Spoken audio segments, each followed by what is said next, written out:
Olá, está no ar o Conexão Futura aqui pelo canal Futura e você confere também o nosso site futura.org.br/Conexão Futura. Aqui você assiste a todos os episódios do nosso programa e também os nossos perfis nas redes sociais. Você encontra conteúdos exclusivos para a web no Facebook, no Twitter e no nosso canal no YouTube. Nos dias 5 e 6 de novembro, mais de 80 milhões de estudantes foram avaliados no Exame Nacional do Ensino Médio. Muitos acharam as provas de matemática, química e física bem difíceis, ao contrário do português, por exemplo. E falando em língua portuguesa, o tema da redação outra vez tocou no tema cidadania, questionando caminhos para combater a intolerância religiosa no Brasil. E vem mais Enem por aí, porque nos dias 3 e 4 de dezembro será a vez de mais de 271 mil estudantes serem avaliados. O exame foi adiado para eles porque muitos locais de prova estavam ocupados por manifestantes contrários às mudanças no ensino médio e à limitação de gastos com a educação. Bom, sobre esta edição do Enem, eu converso com Maurício Martins, gerente pedagógico do Descomplica. Olá, Maurício, bem-vindo mais uma vez, é um prazer conversar com você. Obrigado pelo convite, é um prazer estar aqui e poder participar dessa discussão, Larissa. Rapidamente, antes da gente entrar na expectativa para as provas de dezembro, como você avalia as provas dos dias 5 e 6 de novembro? Foram realmente mais difíceis, como disseram aí os estudantes? Bom, a análise que nós fizemos no Descomplique, conversando com outros colegas também, é que de fato foi uma prova difícil em várias disciplinas. Eu acho que o principal exemplo que comprova isso é que houve uma grande divergência de gabaritos. Então havia gabaritos que só foram corrigidos quando o resultado oficial saiu, quando o MEC divulgou. Então quando os professores começam a divergir em relação a gabaritos, é porque a coisa não está fácil. Fora isso, certamente a prova, ela comprovou, assim, a edição desse ano comprovou um perfil que a prova vem tendo de ser bem conteudista, né? Então, assim, cobrar questões específicas, né? Em física, 2 questões sobre o efeito Doppler, em geografia, questões específicas sobre a China. Então, uma prova conteudista e que cobrou conhecimentos específicos do aluno, como vem fazendo nos últimos anos, né? Como vem aparecendo nos últimos anos. Essa questão que você citou, né, de conteúdos ligados a países estrangeiros, por exemplo, isso pode prejudicar algum aluno que não tenha o contato com isso na rede pública, por exemplo, que passa por problemas aí de falta de aulas, greve de professores, até mesmo a questão da ocupação das escolas, isso pode prejudicar alguns alunos? Certamente. Eu acho que quando você cobra assuntos que são específicos, isso exige uma carga de aulas maior, porque você vai além do básico. Então, eu não acredito que as escolas que estão sem aulas, por exemplo, tenham conseguido, fechar os conteúdos necessários para o Enem. E 2, avançar sobre conteúdos específicos. Então, quanto mais específica é a questão, então quando você pergunta uma questão específica sobre a China, ou uma questão específica de física, né? Efeito Doppler em física é quase que um comentário, é quase que um rodapé do livro de física. Você cria o problema que é o aluno que não teve uma carga de aulas muito grande, não teve a oportunidade de estudar tanto física ou estudar tanto geografia, de não ter aquele conhecimento para resolver a questão. Agora, essa é uma mudança, a gente pode dizer, em relação às provas anteriores, porque o que se dizia que as provas do Enem, né, o que se sabe é que elas não são tão detalhistas, né, tão específicas, como você disse, que elas acabam cobrando um raciocínio lógico, um conhecimento do todo do aluno. É uma mudança? Eu acho que ela vem mudando, né? A concepção inicial é que seria um exame de ensino médio, que você mede o conhecimento do aluno ao término do ensino médio, mas na medida em que virou um processo de seleção para a universidade, isso se tornou cada vez mais difícil, né? Se tornou cada vez mais seletivo. Então, eu não acredito que a maior parte das questões que caíram nessa prova sejam questões que avaliem o ensino médio brasileiro. Ela é muito mais hoje uma prova de seleção, e aí você coloca itens difíceis, cobra um conhecimento específico, para selecionar quem vai entrar para as melhores universidades do Brasil.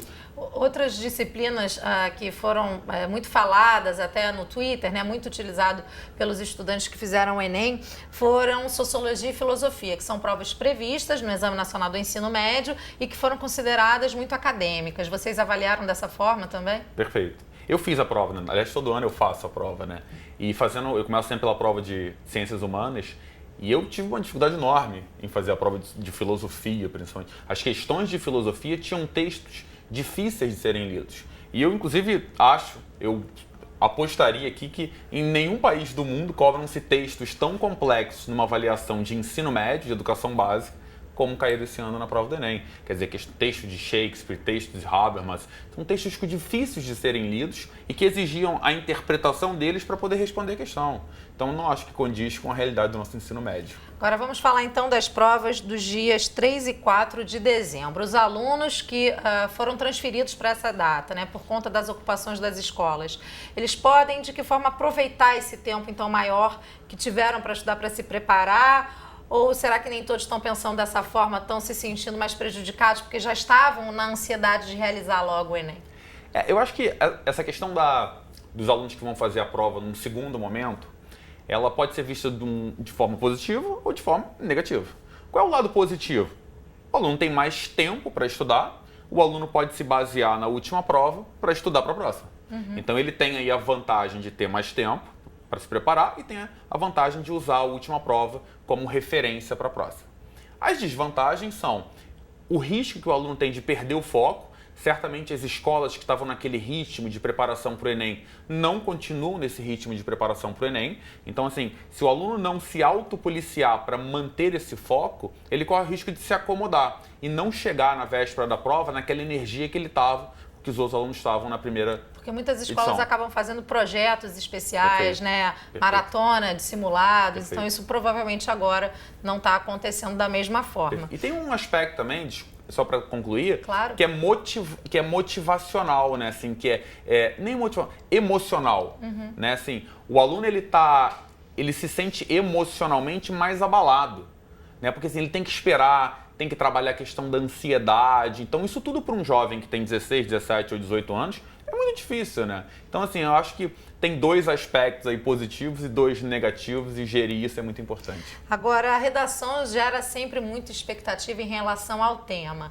Você acha que as provas de dezembro podem caminhar no mesmo sentido, ligados a questões de cidadania, como, por exemplo, foram as provas de novembro, que falavam de intolerância religiosa? Sim, acho que sim. Assim, a prova de redação do Enem, ela sempre cobra um assunto nacional, então que envolva o Brasil como um todo, que faça parte da realidade do jovem e que exija dele demonstrar uma capacidade de intervenção sobre algo que torna ele cidadão.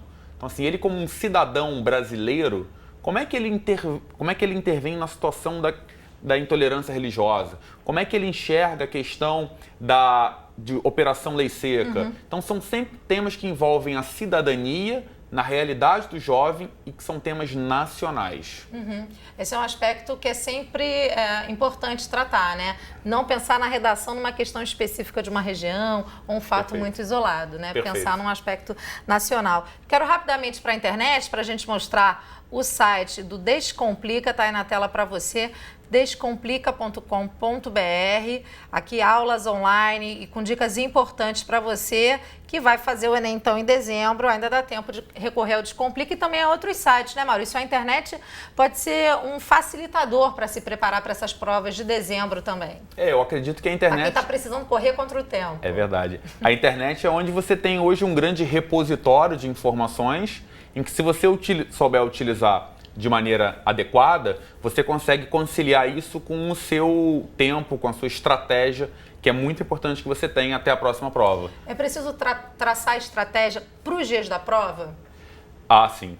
E ainda mais se a gente olhar para a última prova. Tem alguma dica? Começar pela que você tem mais facilidade ou menos facilidade, deixar a redação, fazer a redação primeiro? Então, eu acho assim, a última prova, quando você tem uma prova muito conteudista, você tem um problema que é você perder muito tempo numa questão e deixar de fazer outras. Né? E a última prova foi conteudista, a próxima acredito que vai ser também. Então, assim, a estratégia, eu acho que no primeiro dia não tem muito segredo, né? Se você tem mais facilidade com ciências humanas, começa por ela, depois vai para a parte de ciências da natureza. Mas o segundo dia é que eu acho que a coisa é um pouco mais difícil, né? Um pouco mais complexa. Porque o segundo dia tem a matemática. 45 questões de matemática, para muita gente, não é nem 5 horas seria suficiente. Às vezes você cai num problema e você não consegue resolver aquele problema e fica eternamente nele. Então eu acho assim, a dica para o segundo dia é você começar por português e redação, delimitar bem esse tempo. Então assim, 1 hora para escrever redação, 2 horas para fazer a prova de linguagens e depois vai fazer a matemática.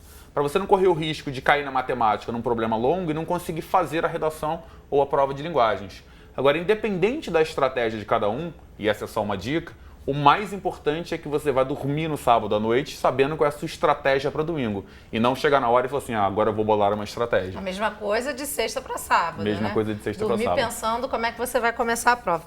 Maurício, muito obrigada. É sempre um prazer conversar com vocês do Descomplica. São dicas muito importantes. Obrigado, Larissa. Eu aproveito para desejar boa sorte para você, se você é um dos 270 mil alunos que farão as provas, então, nos dias 3 e 4 de dezembro. Bom, gente, na próxima entrada do Conexão Futura, vamos conversar sobre refugiados que escolheram o Brasil e que estão empreendendo para superar a falta de oportunidades no mercado de trabalho. E você, claro, não pode perder essa discussão. Então, eu espero você daqui a pouco, quando voltarmos com mais Conexão Futura. Até já!